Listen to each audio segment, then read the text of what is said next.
Un tema interesante que encontré, que era muy interesante cuando revisamos este punto, era que nosotros, el paciente con insuficiencia respiratoria, lo nebulizamos y indudablemente vean ustedes con su máscara como estamos dándole una oxigenoterapia, y indudablemente nebulizamos, estas son aerosoles que son altamente contagiantes.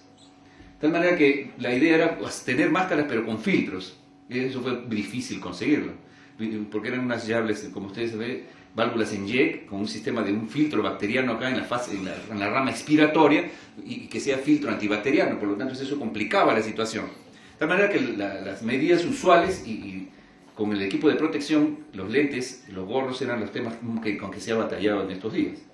Esta es la secreción. Yo cuando vi a la paciente me pareció que tenía una neumonía Klebsiella, esa famosa neumonía de Friedlander, una secreción sanguinolenta, purulenta.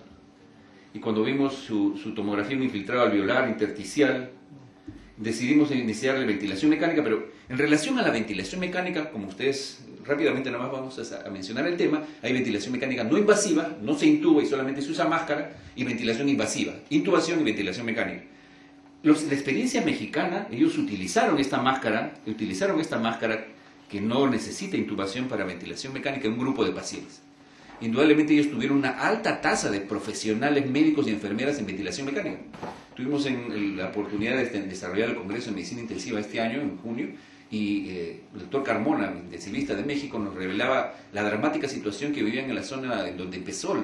Tuvieron que más o menos 200, una alta tasa de infecciones y una alta tasa de fallecidos, donde el Ministerio de Salud recién asumió el control y se utilizó pues indudablemente en un grupo importante de pacientes la ventilación invasiva, y que en algunos casos moderados o leves que habían requerido ventilación mecánica había sido útil.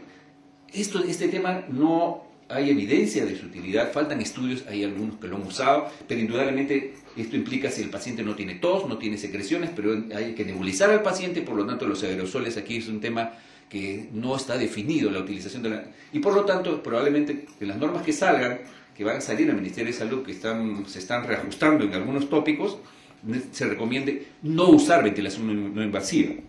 Lo que sí se necesita es ventilación invasiva, entonces vean ustedes, necesitamos intubación, necesitamos sistemas de aspiración cerrado, a circuito cerrado, para que no se contaminen y además para que sea un sistema que no genere aerosol, monitoreo de CO2 y ventilación mecánica, ¿cierto? Con una pseudoanalgesia apropiada. Estos pacientes luego que hacen insuficiencia respiratoria, la sedación que necesitan es muy importante y hacen hipotensión asociada al medicamento también, de tal manera que necesitan monitoreo invasivo.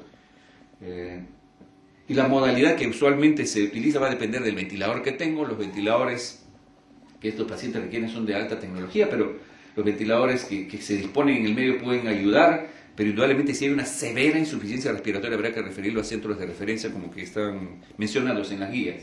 Estas son en la tabla donde las diversas formas de ventilación mecánica, que la idea no es revisar este punto, pero vean ustedes, la que más vamos a usar usualmente en estos pacientes es la controlada por volumen y la controlada por presión, que es unas modalidades más conocidas por todos y que las que van a salvar la vida del paciente. Un monitoreo permanente, ¿no?, de la función respiratoria, del volumen tidal, del flujo, por cuestiones de sedación. En algunos grupos de pacientes hemos tenido que relajarlos, porque la insuficiencia respiratoria es muy importante para usar presiones pico altas. Y más o menos se ha recomendado que los pacientes en ventilación mecánica se dé un volumen tidal de 6 a 8 mililitros por kilo para dar volúmenes tidales pequeños que no sean generadores de biotrauma o barotrauma, porque el volumen es muy grandes, inflaman también el pulmón y generan más injuria pulmonar y más distrés respiratorio. Iniciar con FiO2 de 100%, frecuencia respiratoria de 10 a 35, porque va a haber retención de CO2 en un grupo de pacientes, y con una relación IE más o menos de 1 a 3. Inicialmente, si la insuficiencia respiratoria es severa, indudablemente de frente pasamos a ventilación controlada por presión, la anterior era por volumen, y más o menos las recomendaciones son las mismas. Hay algunas cuestiones técnicas de no dar presiones pico muy altas, porque se comporta como un distrés respiratorio agudo, un síndrome de distrés respiratorio agudo muy severo y que requiere monitoreo y tratar de corregir la hipoxemia severa que se produce en estos pacientes. Los objetivos son llegar a una saturación de 85 a 90%, con FiO2 menor de 60 o 65%, porque el oxígeno, el 100% o más de 60% es tóxico para el pulmón, genera más fibrosis y más injuria pulmonar.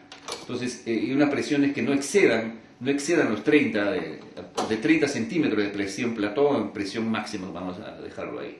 Puede haber retención de CO2, que las tendencias de la ventilación mecánica en los últimos años puede retener CO2. No hay que normalizar el CO2. El FiO2 puede estar, la saturación puede estar alrededor de 85 o 90%, no tiene que estar en 90 con 100 de PaO2, porque definitivamente la ventilación mecánica genera biotrauma, barotrauma, y por lo tanto esta es una ventilación protectiva pulmonar ante la gran inflamación pulmonar. Puede utilizarse maniobras no convencionales, eso estamos dejando abierto porque hay centros que han utilizado ventilación mecánica en posición prona. El paciente con severa insuficiencia respiratoria tiene mayor lesión en las regiones dorsales del pulmón. Entonces, como en los niños, el edema pulmonar, algún grupo de intensivistas han pronado al paciente, lo han puesto boca abajo y han mejorado la oxigenación en un grupo de pacientes. Indudablemente todo esto requiere un grupo de trabajo de médicos, enfermeras preparados en el tema, porque la extubación, los problemas de complicaciones son frecuentes si no se ha tenido el entrenamiento correspondiente. Las maniobras de reclutamiento alveolar que implican presiones pico altas, de llevar a PIP, presiones pico altas y mantener un PIP muy alto. Eso, en un grupo de pacientes todavía tenemos alguna experiencia en esto, pero todavía necesitamos más casos para poder saber si estas maniobras pueden ser. Hemos tenido una gestante, se le hizo una maniobra porque tenía PaO2 de 49, con 100% pulmón blanco, y mejoró con las maniobras de reclutamiento, con gran enfisema subcutáneo, pero se mantuvo durante unas 48 horas así y ha ido respondiendo. Actualmente está sentada y está bastante bien. 2 de los pacientes, indudablemente que hay que monitorear muy estrechamente a esos pacientes cuando uno hace ese tipo de maniobra. La ventilación de alta frecuencia, no tenemos en nuestro medio ventiladores que funcionen adecuadamente, solamente en neonatología, pero eso no tenemos mucha experiencia con esto. Y otros países usan membrana oxigenatoria tipo con membranas para mejorar la oxigenación, tipo circulación extracorpórea, que también es un tema todavía en nuestro país todavía en inicios. El tratamiento, es muy importante el tratamiento, el diagnóstico y el tratamiento temprano, dentro de las primeras 24 o 48 horas, va a disminuir el desarrollo de proceso inflamatorio y por lo tanto el desarrollo de injuria pulmonar, de distrés respiratorio, y es muy importante la sospecha clínica y el tratamiento, porque esto va a disminuir la estancia hospitalaria y la posibilidad de ventilación mecánica. Y si hay sospecha de una neumonía, la cefalosporina de tercera más claritromicina o levofloxacina son opciones que uno tiene para poder administrar al paciente en forma endovenosa, sospechando una complicación bacteriana en este tipo de paciente. Este es un algoritmo que lo desarrolló justamente la encargada de cuidado intensivo de Cayetano Heredia. Me parece una cuestión muy importante, y que hay un grupo de pacientes que ingresa con sospecha de H1N1 y si tiene inminencia de paro respiratorio, es una insuficiencia respiratoria severa. Si no tiene esto evaluado por el médico de emergencia, no tiene insuficiencia respiratoria aguda grave, se hospitaliza si es que tiene factores de riesgo, indudablemente, pero si tiene insuficiencia respiratoria es evaluada por el intensivista, indudablemente va a ir a cuidados intensivos, tanto el que hace paro cardíaco como que es resucitado, como el que hace severa insuficiencia respiratoria. Y definitivamente aquí hay un tema de que luego de estar más o menos 7 a 10 días con tratamiento de oseltamivir, 75 miligramos cada 12 horas por 7 a 10 días, la replicación viral disminuye. 7 días después de la fiebre, en un reporte del Journal Infectious Disease, disminuye la replicación viral en forma significativa, aún más cuando se agrega oseltamivir.